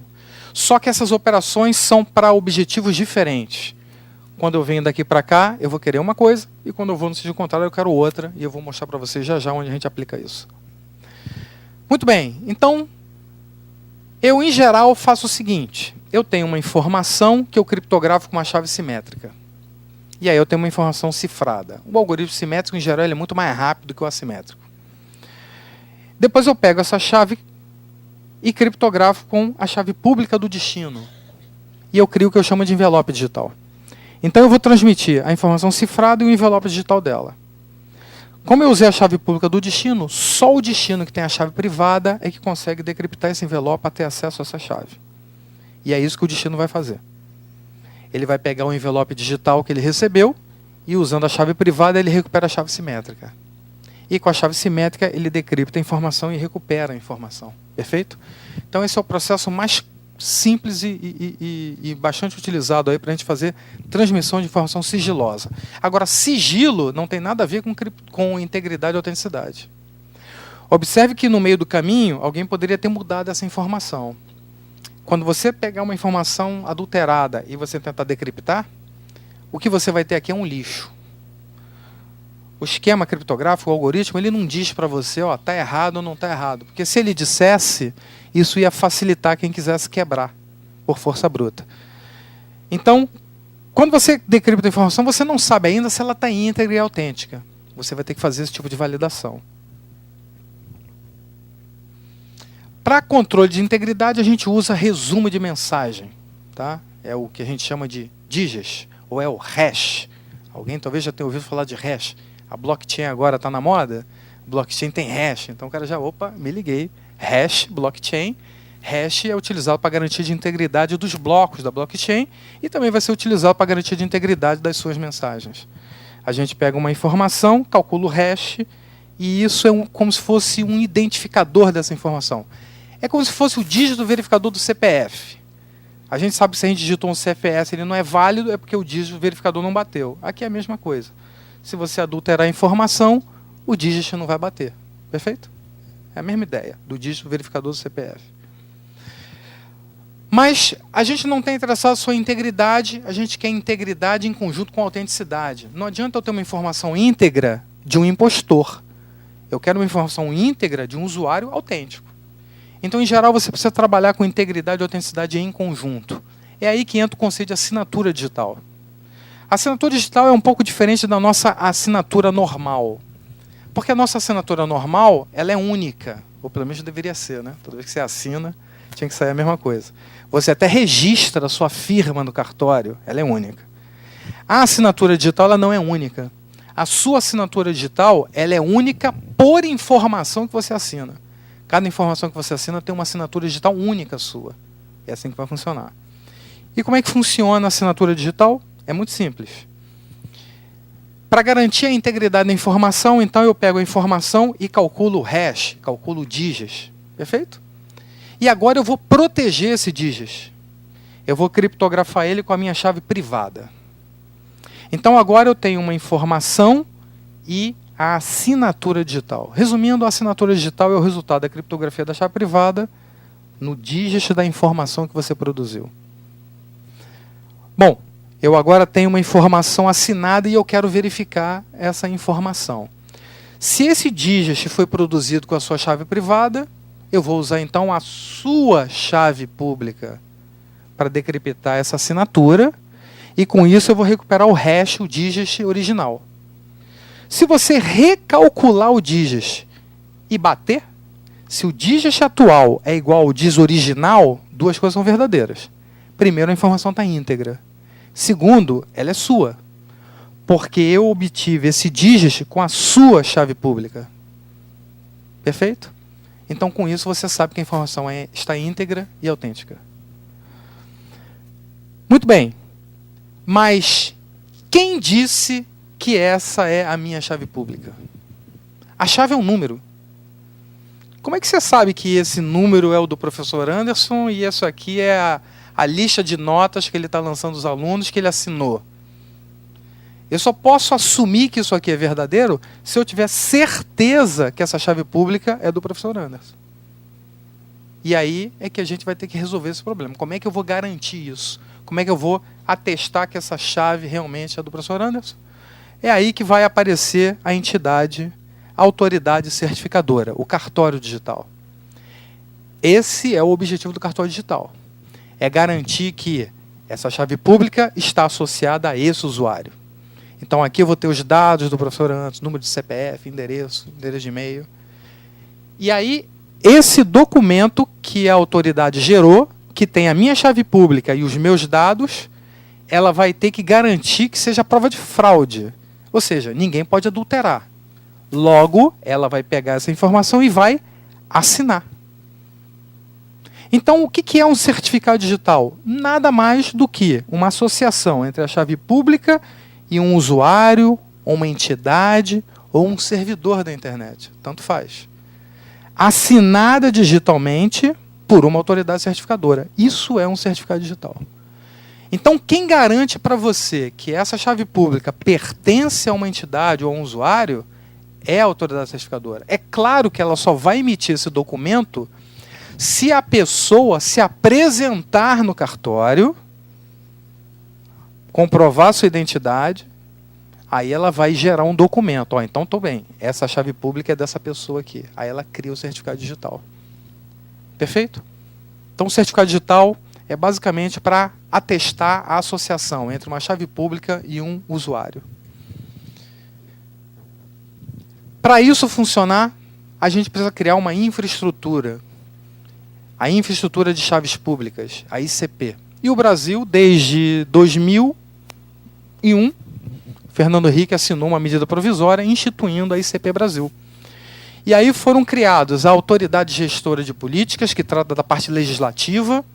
E é muito importante entender que, hoje, um documento digital assinado, que você pode verificar com um certificado digital brasileiro, um certificado digital emitido por um cartório brasileiro, vale juridicamente. Assinar um documento em papel e reconhecer firma tem o mesmo valor de você ter um documento digital assinado digitalmente, cuja assinatura é verificada com um certificado digital emitido pela ICP Brasil. A ICP Brasil ela tem uma autoridade raiz que emite certificado digital para os cartórios e os cartórios interagem com os usuários através das suas autoridades de registro. A autoridade de registro é o ponto de presença do cartório. Tá certo? É onde você vai se apresentar. Esse aqui é o certificado aí da autoridade raiz do Brasil. Observem que os tamanhos das chaves são absurdamente grandes. A chave pública tem 2048 bits. É extremamente difícil e praticamente impossível você conseguir descobrir a chave privada que é parte dessa chave pública. Ou seja, ninguém consegue assinar nada em nome do cartório. Pelo menos com o poder computacional existente hoje. Pode ser que amanhã você tenha poder computacional para quebrar essa chave, mas hoje você não tem. E isso é o que o usuário recebe. Ele recebe um documento que tem um chip, e nesse chip a gente guarda a chave privada e guarda também o certificado digital. A OAB fez uma parceria com o cartório, então ela colocou o logo dela, tá certo? Mas qualquer usuário hoje pode comprar o seu iCPF. É um cartão igualzinho a esse, tem o mesmo chip. E é onde a autoridade certificadora vai gravar a sua chave privada e ela vai gravar também o seu certificado digital para você usar. Hoje, vários sistemas da internet, quando você acessa, já exigem que você tenha um iCPF para poder você usar. Ou pelo menos para você usar todas as facilidades. O site da Receita é assim. O site da Receita, se você só gerar aquele código de acesso, você tem um acesso limitado. Mas se você usar um iCPF, você tem um acesso completo. Perfeito? E você pode ter tanto o cartão inteligente quanto um token, que é um pendrivezinho especial. Tá certo? O que você tem dentro do token? Então está aqui, olha. Você tem a chave privada do usuário, o certificado do usuário, você tem um certificado da OAB, o certificado da CertSign e o certificado da autoridade raiz. Perfeito? Aqui estão aí as autoridades certificadoras mais conhecidas. Das comerciais, a Serasa, a CertSign e a Valide são as mais conhecidas. Tá? Muito bem. Agora que a gente sabe tudo de criptografia, a gente pode fazer uma comunicação segura do início ao fim. E o que eu vou resumir aqui, basicamente, é o que você faz quando você usa, por exemplo, um HTTPS, que é quando você usa o protocolo da internet, da web, o HTTP, sobre uma camada segura. Esse S vem da parte de segurança. Perfeito? Então, se eu quiser fazer uma comunicação segura, eu quero uma comunicação onde eu tenha controle de temporalidade para evitar o replay, evitar que alguém pegue o que eu transmiti e consiga no futuro retransmitir. Eu quero ter controle de integridade, garantir que ninguém adultera o que eu estou transmitindo, o controle de autenticidade para garantir que a origem é verdadeira e, por fim, o controle de confidencialidade. Quero sigilo na transmissão. Então, vamos lá. Eu estou supondo aqui que eu tenho desse lado a Alice que quer transmitir alguma coisa para o Bob. Tudo bem? Então, a Alice tem uma informação que ela quer transferir de forma segura. Então, no primeiro passo, ela calcula o digest, o hash, para garantir a integridade. No segundo passo, ela assina esse digest para criar a assinatura digital da informação. Só que essa assinatura tem que ser validada pelo certificado dela. Então, ela tem que ter um certificado digital que diga que essa chave pública é da Alice. Então, ela junta a mensagem, a assinatura e o certificado, e nesse passo 3 ela criptografa e garante o sigilo. Então, aqui eu garanti a integridade, aqui a autenticidade e aqui o sigilo. Perfeito? Normalmente, você coloca nessa informação uma estampa de tempo, para poder você verificar se ela é antiga ou não. Uma informação muito antiga você não aceita. Então, em geral, você tem uma estampa de tempo ali também. Para evitar o replay. Tá certo? Essa é a ideia. Muito bem. E aí você vai pegar agora essa chave. Se você está mandando para o Bob, você pega o certificado do Bob. Aqui está dizendo que esse cartório diz que essa é a chave pública do Bob. Você criptografa a chave simétrica com a chave pública do Bob, criando um envelope digital. O que você transmite na rede? A informação cifrada e o envelope digital. Quem interceptar essa informação só vai ver cifra aqui. Código secreto. Isso é código secreto e isso é código secreto. Então você teria que conseguir quebrar isso por força bruta para ter acesso à informação. E fazer isso num tempo hábil razoável, senão não adianta de nada. Afinal, você tem uma estampa de tempo. Perfeito? Essa estampa de tempo faz a informação expirar.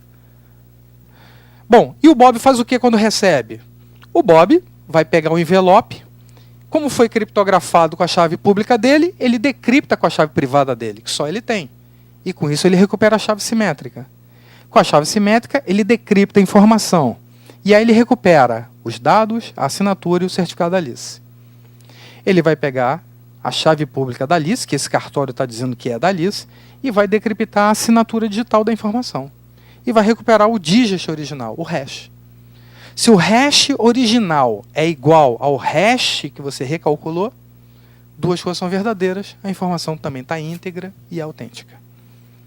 Perfeito? Então você consegue fazer uma comunicação de ponta a ponta, só para usar também um termo agora muito comum, né, que ficou popular, a criptografia de ponta a ponta. Você criptografou lá na Alice e só decriptou desse lado aqui do Bob. Perfeito? Muito bem. Então com isso a gente consegue fazer comunicação segura na internet. Tudo bem? Bom, e já que eu falei de criptografia de ponta a ponta, só para encerrar o assunto, né, afinal é um assunto tão falado aí, né? A criptografia de ponto a ponto nada mais é do que um termo cunhado que é utilizado principalmente nas comunicações que o WhatsApp faz, porque na comunicação com o WhatsApp você realmente compartilha um segredo entre as partes. E aí só as partes que conhecem o segredo, aquela chave simétrica que a gente falou, é que conseguem decriptar a informação. E como você criptografa numa ponta e decripta na outra, você tem esse então conceito da criptografia de ponta a ponta. Eles só querem dizer com isso o seguinte, que o sistema de comunicação que transmite a sua mensagem, ele não consegue enxergar nada. Ele só transmite, é só isso que ele sabe. Ele sabe pegar daqui e levar para lá, mas ele não consegue enxergar. Só a outra pessoa que tem um segredo é que consegue decriptar. Então ele reforça esse conceito da ponta a ponta. Bom, o WhatsApp não tinha isso, mas ele incorporou o Signal, que foi uma proposta desse pessoal da Open Whisper System. Na realidade foram eles que criaram a criptografia de ponto a ponto utilizada pelo WhatsApp. Eles incorporaram isso. Tanto é que quando eles incorporaram, todo mundo começou a receber uma mensagenzinha. A sua conversa agora está cifrada. Então só a partir daí é que passou a ser cifrada. Quando eles incorporaram isso. Então, além do WhatsApp, tem vários outros aplicativos de mensagem. Inclusive, a Open Whisper tem um aplicativo chamado Signal, que usa o Signal. Perfeito? E as características são essas que eu falei. Um ponto interessante aqui é que essas chaves no WhatsApp mudam constantemente. Então, se você quebra uma chave agora, você não consegue ver nenhum conteúdo anterior. Você só consegue ver o conteúdo daqui para frente. Então, isso é uma pequena diferença que tem aqui no algoritmo deles. Perfeito? Bom, se você tem uma comunicação com alguém, você pode ir nas configurações do WhatsApp e você vai ver que ele mostra para você o seu código secreto. Se você quer ter certeza que a outra pessoa tem o mesmo código, basta ela ir na sua conta, né, ir no seu nome lá, selecionar o código secreto, e aí você faz um celular, pega a câmera de um celular e aponta para o outro, e ele checa para você se o código é o mesmo. Você pode fazer isso visualmente, né, você pode comparar um com o outro, mas ele usa a câmera para ler esse QR Code, e aí ele diz, ó, o código é o mesmo, você está realmente falando com aquela pessoa, certo? Muito bem, então o WhatsApp garante segurança de ponta a ponta. Afinal, então, qual é a polêmica que existe aí por trás do WhatsApp? A polêmica é que o WhatsApp oferece um serviço chamado WhatsApp Web. Alguém já usou? O WhatsApp Web permite você espelhar a conversa do celular no PC. Você vai no site do WhatsApp, ele produz esse QR Code que tem a ver com, que tem aqui o endereço da máquina que você está. E quando você pega o seu celular e você lê esse QR Code, aparece na tela do PC o espelho do que tem na sua tela do seu celular. Todas as suas conversas estão aqui. Além de ter as conversas, você ainda pode entrar, tá? Com informação. Você pode entrar, transmitir e receber. Então é como se tivesse um espelho realmente. Ora, se você pode fazer isso com o usuário sabendo, porque quando o usuário espelha, aparece no WhatsApp que está espelhado, você tem essa informação. O que a Polícia Federal quer? Ela quer fazer isso sem o usuário saber. Só isso. Perfeito? Mas, qual é o grande ponto polêmico da história? O ponto é o seguinte, é claro que o WhatsApp pode fazer isso. Afinal, fazer uma tela de monitoramento, então é muito mais simples, né? Porque você não precisa, eles não querem nem entrada e saída aqui de texto. Eles só querem ver. O problema é que quando você fizer isso, automaticamente, todos os hackers do mundo vão estar interessados em conseguir quebrar essa segurança para espelhar as conversas de quem eles quiserem. Mas não tenha dúvida disso que isso vai acontecer. E aí você fica com uma polêmica, que é isso. Vale a pena fazer isso? Ou seja, para monitorar algumas pessoas no meu interesse, eu vou ter que botar todos os outros em risco? Essa é a polêmica que gira aí em torno aí do WhatsApp. Perfeito? E é algo que nunca vai se resolver, porque você vai ter sempre opiniões diversas, né? E a gente vai ficar vivendo com isso. Gente, é isso. Muito obrigado pela oportunidade. Tá? Pois é, tem essa. A gente recebe muito rede, né? Essas coisas de mensagem para mandar redistribuir para outras pessoas. Tem gente que diz que isso aí é uma forma de você receber um tipo de observação de tudo que você faz no seu celular, né? Eu não sei se isso acontece, só sei que eu fico muito aborrecido só de ficar recebendo um monte de mensagem que me pede para redistribuir para mais de 20 pessoas. É possível usar esse caminho para fiscalizar, observar tudo que é feito no celular? Não, em geral não. Esse tipo de ataque, ele é chamado de hoax, que eles chamam em inglês, que são os boatos. E o único objetivo desse ataque é tornar a pessoa humana um zumbi. É como se ele tivesse tornado você aquele zumbi. Você chega lá no seu e-mail, aí tem uma mensagem. Repasse para 10 amigos, senão você vai ter um péssimo dia. Aí o cara já fica preocupado. Pô, vou passar para 20, não vou passar para 10. Né? Quero ter certeza que eu vou ter um bom dia. Então, o que ele está conseguindo é tornar você um zumbi. Porque quando você usar o serviço de correio, você vai mandar 10 mensagens ou 20 mensagens usando o serviço de correio e depois você vai ter outras 10 e 20 que vão receber mensagens e vão usar o serviço de correio. Então você está conseguindo fazer com que as pessoas inundem o serviço de correio da empresa. É basicamente isso. A maior parte dos interesses, quando você tem esses hoax, mensagem de corrente, é para isso. É para tornar as pessoas aqueles zumbis que a gente falou lá das botnets. Só que aí você está fazendo as pessoas trabalharem para você. Você está comandando elas para mandar 10 mensagens. Ele te manda uma e você manda 10. Então ele consegue fazer um ataque que a gente chama de ataque de amplificação. Eu mando 1, você manda 10. Aí o outro pega 10 e manda 20. Dos 20, manda... Isso daí se multiplica, que é um horror. Entendeu? E aí você consegue sobrecarregar o serviço de correio usando as pessoas. Esse é o principal objetivo do hoax. Certo? Nossa. Olá, professor. Olá. Eu gostaria de saber o seguinte, quando a gente acessa algum conteúdo na internet, geralmente depois a gente passa a receber anúncios sobre aquilo, né? Viagem, enfim, lugar que a gente pesquisou passagem aérea, enfim. Esse tipo de anúncio, ele tem a mesma lógica de algo malicioso que a gente possa receber no nosso computador? Por exemplo, a pergunta é, se essas empresas fazem isso, né, se elas têm acesso ao que a gente navegou, e então para oferecer anúncios, né, qual é o limite disso, né? Como é que elas têm acesso à nossa navegação? Elas podem de alguma forma criar problemas na nossa máquina, né? Essa é uma pergunta. Só para aproveitar, não é só a questão da navegação, né? Você tem as assistentes virtuais. O nosso celular escuta a gente, né? E identifica as falas e fica incluindo aí nessa navegação, nesse histórico, coisas que a gente falou no ambiente, porque ele está ali me ouvindo, né? Então, se eu falar assim, tinha tanta vontade de fazer uma pós-graduação, anúncio de pós-graduação, né? Me ouviu. Então, assim, de que maneira que não só nessa questão do controle que faz sobre a gente, mas mesmo como privacidade, se é algum humano ou só a máquina, né, que escuta isso. Só pegando carona. Isso. E só para aproveitar, depois liberar o microfone, mas outras duas perguntas. Sobre o exemplo que o senhor deu sobre o aplicativo de mixagem, né? Eu queria saber se existe algum tipo de legislação, se existe alguma discussão em torno do que os aplicativos podem solicitar do usuário ou se isso é livre. O aplicativo escolhe o que quer e pronto, e para você usar aquilo tem que submeter aquilo e pronto. Se existe alguma legislação sobre isso ou discussões sobre haver uma legislação se não houver. E por fim, é o seguinte, vendo a apresentação toda, eu pensei, nossa, eu achei que tendo antivírus eu estava segura, feliz, né?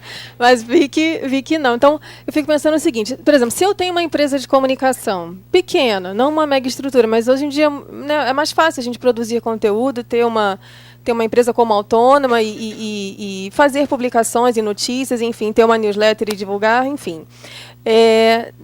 O mais recomendado, depois de ver isso tudo, é contratar uma empresa para cuidar da segurança dessas informações, né? Pensando assim, não numa grande instituição como a PUC ou outras grandes empresas, né? Naquelas pessoas que têm pequenas empresas, né? Como cuidar de uma forma correta, digamos assim, eficiente da informação, mas sem também ter uma disponibilidade financeira de um porte de uma grande empresa, né? Como lidar com isso? Entendi. Vamos lá, são 3 perguntas, vamos por partes. A primeira delas cai no que a gente chama na área de vigilância. O que a gente tem que entender? A máxima do não existe serviço gratuito cabe aqui. O que eu quero dizer com isso? Quando você usa uma estrutura de rede social do Facebook, quem está mantendo aqueles servidores ativos e todas aquelas comunicações é o Facebook. Isso tem um custo. O Facebook não é uma entidade filantrópica, até onde eu sei, eu acho que todo mundo sabe disso. Então ele não faz isso sem fins lucrativos. Muito pelo contrário. Qual é o maior ativo que o Facebook tem hoje? É a sua infraestrutura? São os seus equipamentos? Não. O principal ativo é você. Ele conhece você, ele conhece os seus hábitos. E por que ele conseguiu fazer isso? Porque o usuário, para usar o serviço, ele tem que aceitar um termo de serviço. E o termo de serviço pode às vezes não ser tão claro, mas ele diz claramente isso. Que ele vai ter robôs, que ele chama, né? São algoritmos, que vão fazer análise de tudo que você escreve, de tudo que você faz, como você usa a aplicação, no intuito de traçar o seu perfil. E por que ele precisa traçar o seu perfil? Porque você não consegue vender propaganda para ninguém se você não provar que você faz propaganda direcionada. Se eu sou uma empresa que vende DVD e Blu-ray e eu quero fazer uma promoção de DVD e Blu-ray de ficção, eu quero ter certeza que eu vou comprar o teu serviço de propaganda para atingir os usuários que gostam de ficção. Não adianta você mostrar a minha propaganda para um cara que odeia ficção. O cara ainda vai começar a ter ojeriza da minha marca. Perfeito? Então, em troca de te oferecer um serviço gratuito, que custa muito caro, é um serviço global. Você imagina o que é você ter data centers no mundo inteiro, que trocam informação entre si e possibilita que você fale com qualquer amigo seu que esteja em qualquer parte do mundo. O cara está viajando lá do outro lado do mundo, publica uma foto e todo mundo aqui no Brasil comenta. Isso tem um custo. Então, qual é a troca? A troca é isso. É negociar as suas informações para fazer propaganda direcionada. Isso cai num assunto chamado privacidade de dados. O Brasil vinha, logo depois do Marco Civil, tinha já um anteprojeto de privacidade de dados que estava indo na mesma linha do que aconteceu agora na Europa. Entrou em vigor na Europa. O que automaticamente todos os provedores de serviço fizeram? Entrar em contato com seus usuários e apresentar um novo termo de serviço. Que ele é mais claro no que ele faz. É basicamente isso. Ele apenas é mais claro. Mas como todo mundo gosta de usar o serviço, a maior parte dos usuários diz aceito. E essa resposta do aceito para o termo não é diferente do aceite que você dá no aplicativo. Não cabe ao Google, né, pela Play Store, a Apple, né, pela Apple Store, né, ou a Microsoft pela Microsoft Store, julgar o meu aplicativo. Se eu tiver adesão em pessoas interessadas, não cabe à Microsoft dizer, olha, não vou deixar você vender esse aplicativo aqui na minha loja. Por quê? Porque tem pessoas interessadas. Por outro lado, eu sou obrigado a publicar o que eu estou querendo em troca. Então, vamos lá. E você é obrigado a ter aquele aceito. Então vamos lá. E se uma aplicação dessa se tornar maliciosa? O que acontece é que ela sai da loja. Vai acontecer uma comunicação e sai. Qual é a diferença? A diferença é que essas aplicações têm dono reconhecido. Você não consegue publicar numa loja nenhum aplicativo sem você ser responsabilizado por isso. Então, assim, se algum aplicativo desses tiver embutido alguma ação maliciosa dessas, se você puder provar que aquilo foi maligno para você, aí você vai poder acionar, então, juridicamente. Às vezes isso não é tão fácil porque a gente está num mundo globalizado, né? Pode ser uma empresa lá do fim do mundo e você não vai conseguir fazer nada, a menos de conseguir tirar ela da loja para ela não prejudicar mais ninguém. Tá certo? Então eu respondi para você 2 perguntas e tinha uma terceira, mas eu acho que eu consegui embutir ela ou não? A terceira, acho que era do vírus, do antivírus também. Eu queria até emendar no antivírus dela essa questão. Sim. Um vírus e um antivírus geralmente funcionam da mesma maneira. Não. Eu estou pensando assim, nas implicações de mercado, não seria criar uma doença para depois criar a vacina? Não, então assim, desde que o vírus, né, apareceu e virou notícia, né, essa é a ideia, né? Quem é que cria código malicioso? É quem vende um antídoto. É a mesma coisa que você imaginar. Quem é que botou essa gripe nova? Foi a indústria que agora está vendendo um remédio novo. Se isso é verdade, né, a gente nunca vai saber, de fato. Entendeu? O fato é que o antivírus ele é importante porque ele tem uma base de conhecimento, que é uma base de conhecimento. Ele sabe reconhecer código malicioso. Então, se tiver algum código malicioso no equipamento, ele, varrendo a sua máquina, ele descobre e avisa você. Então, assim, o código malicioso, ele executa e funciona contra você.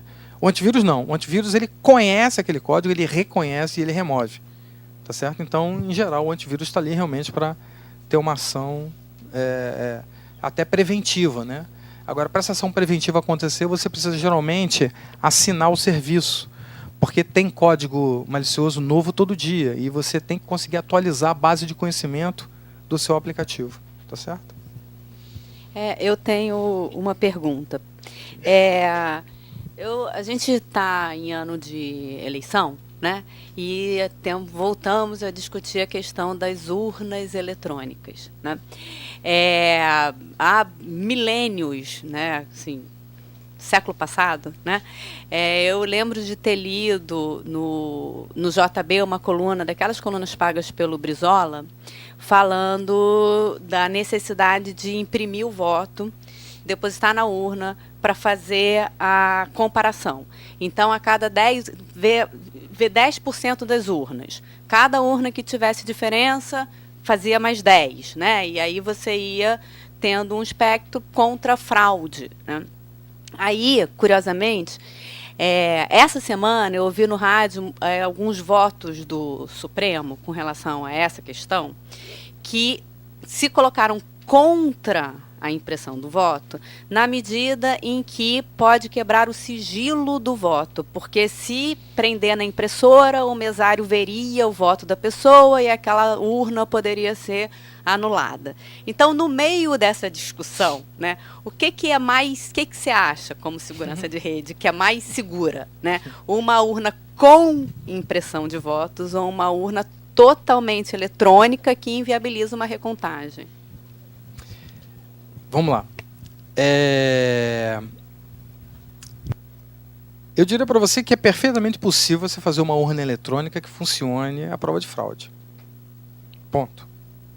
A nossa urna eletrônica, ela já foi avaliada por vários experts aí da área, né? E a parte criptográfica dela não é fácil de burlar, não. É muito difícil, né? O que o pessoal entende é que é muito mais fácil você ter uma fraude provocada pelos mesários, que antes de fechar o horário começam a sair fazendo voto em nome das pessoas, e você não tem hoje como identificar que as pessoas é que fizeram a votação.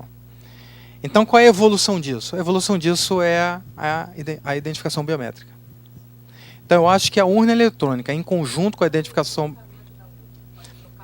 Não, acho é muito improvável você conseguir fazer um negócio desse, porque a própria urna eletrônica, quando ela roda o programa da urna é assinado digitalmente. Então, a urna não roda qualquer programa, ela roda programas que estão assinados digitalmente, estão com controle de integridade e autenticidade. Então, assim, se a gente tivesse que apontar hoje uma possível fraude, e que muitas pessoas dizem que ocorre ou que não ocorre, não vou entrar no mérito, é essa. É os mesários que fecham ou estão com pouco movimento e eles começam a fazer votação. E isso está sendo combatido com a biometria. Porque aí o mesário não consegue liberar o seu voto porque ele não vai ter o seu dedo para fazer a liberação do seu voto para você escolher o voto. Então hoje, assim, o índice de fraude na urna eletrônica está mais ligado na fraude executada por pessoas que estão ali para funcionar como oficiais e, no fundo, por algum interesse político, acabam fazendo uma besteira dessa. Pelo menos você deu uma notícia tranquilizadora para gente em toda a palestra. Muito bem. Eu queria pegar carona nesse ponto da Tá. eleição, porque, assim, falou em termos de segurança de estrutura de rede, né? Mas a ameaça à lisura eleitoral, né, pelo menos que tem assombrado aí nos últimos tempos, esse buraco é um pouco mais embaixo, né? A gente viu aí a própria eleição do Donald Trump, que foi acusada de ter sido fraudada por um ataque cibernético e tal, que estaria associado ao governo russo. Independentemente de estar ou não associado ao governo russo, parece que é um fato de que houve uma interferência cibernética, né?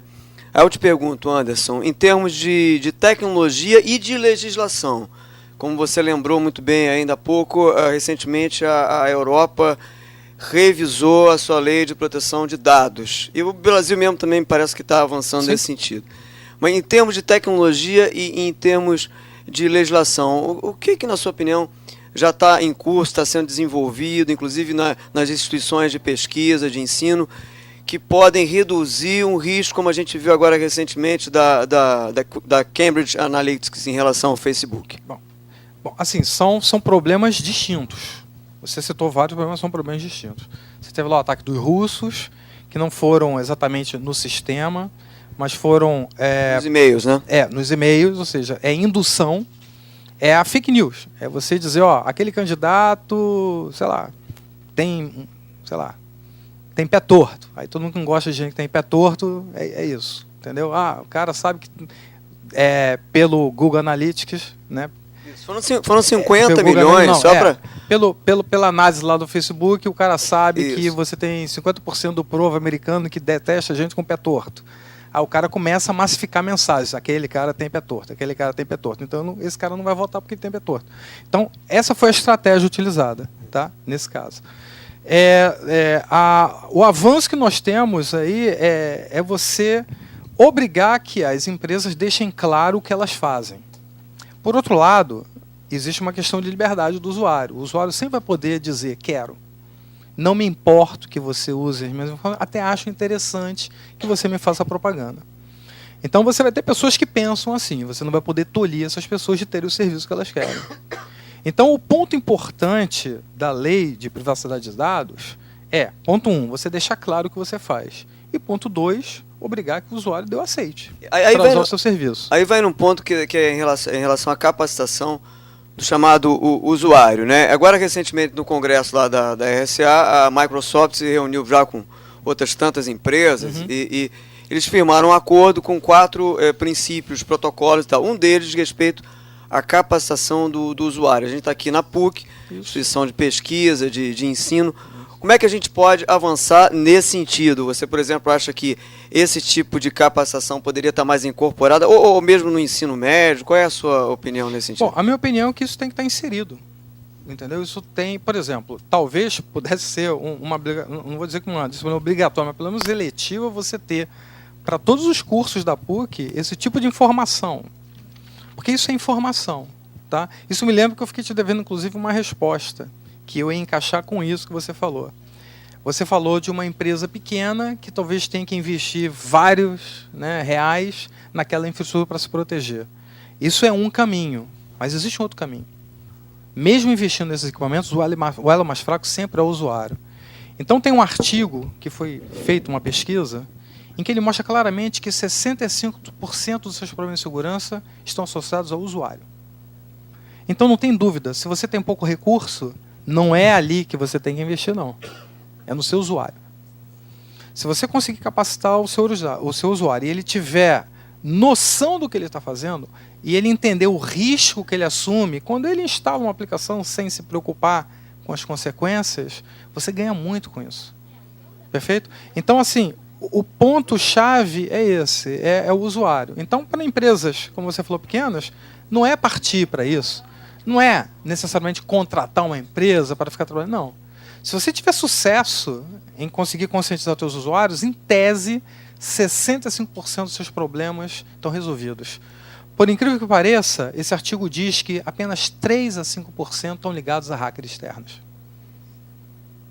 Por quê? Porque tem outros pontos também, né? 13% estão associados a empregados insatisfeitos ou desonestos, que sabem que vão ter uma notícia ruim e começam, entre outras coisas, a fazer sequestro de dados. Você soube daquele problema que teve nos computadores da British ano passado? Qual? Que teve uma pânico geral em nível mundial da British. Tá, eu estou me recordando, mas eu não estou lembrando bem qual foi o problema. Um ex-funcionário que estava demitido. Ah, sim. E que foi lá e deu um comando qualquer e foi um prejuízo milionário. Eu Pois é. ganhei uma ação na justiça contra a British. Pois é. Fui envolvida nisso. Pois é, 13% nesse survey estão associados a empregados que, por algum motivo, se voltam contra a empresa, né? Jim? Sim.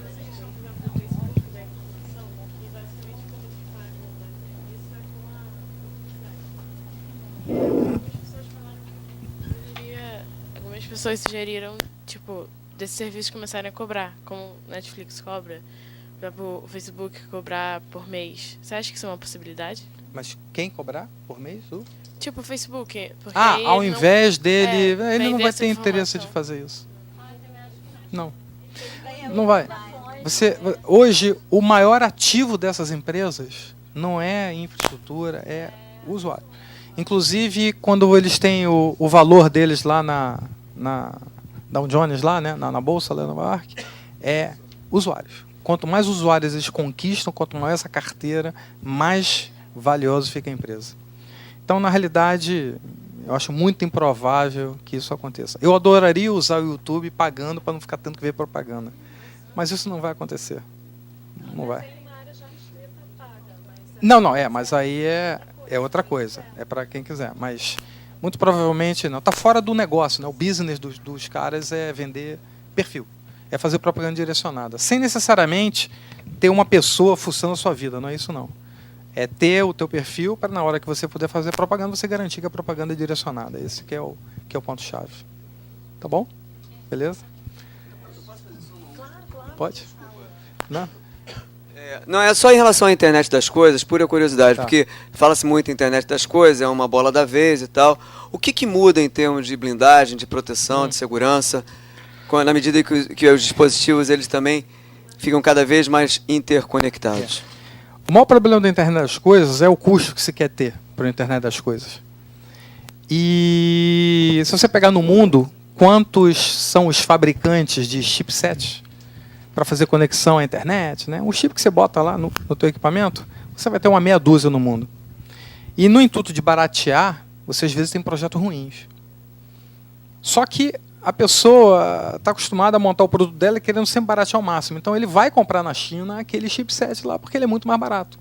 Ele vai fazer o produto dele ficar, sei lá, $5 mais barato. Então ele vai comprar aquele chipset. E durante muito tempo ninguém estava muito preocupado em saber se aquele chipset tinha sido validado mesmo. E o que acontece é que foi muito tarde, né? Hoje você tem milhões de equipamentos com chipsets vulneráveis na internet. Você tem câmera, você tem access point, você tem diversos equipamentos desses que têm software embutido que estão usando chipsets que são vulneráveis. E aí, o que você vai fazer? Você vai dizer para as pessoas, joguem fora e comprem outro? Não, você não vai conseguir fazer isso. Entendeu? Então, é uma coisa, é um problema, né, que as pessoas começam a enxergar. Na realidade, a marca, né, que bota, né, a empresa que bota a marca naquele equipamento, ela tem que ter essa preocupação em validar primeiro esses chipsets antes de botar na praça o seu produto, né? Ou seja, uma queimação de filme, né? Mas quando o pessoal olha só custo, só preço, esquece. O cara pega aquele que é mais baratinho, bota, funciona. Então eu não estou muito preocupado com a segurança. Aí fica para depois e aí formam-se essas botnets. Uma das botnets maiores e mais famosas que tem no mundo é a Mirai.